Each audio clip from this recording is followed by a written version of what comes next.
Hey guys, welcome back. Today we've got one more Kaiweets video coming your way, and today, oh sorry, I'm bumping the tripod, but today we're going to test continuity. So what we're going to do is go to this little triangle plus type symbol, and we're going to press function, and that should give us our continuity function. I love this little meter. Check out my other videos on it. If we touch these two together, we should hear a beep.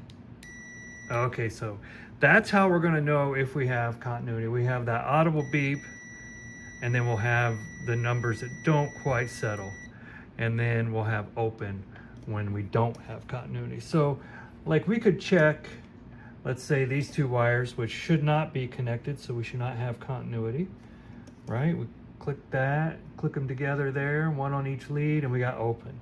But now if we go red on here and then red on the other end, we should have continuity. Okay, we're good there. So we could test a really long wire, say in a car or something, and make sure it's not broken. That's one way. One thing we could use this test for. We could test resistors. That resistor's still good because it's going to pass that current. Here's another resistor.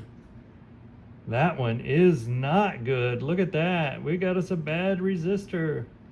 Okay, and then lastly, we can check is this speaker. And this speaker is nothing but a coil that has round out from one end to the other.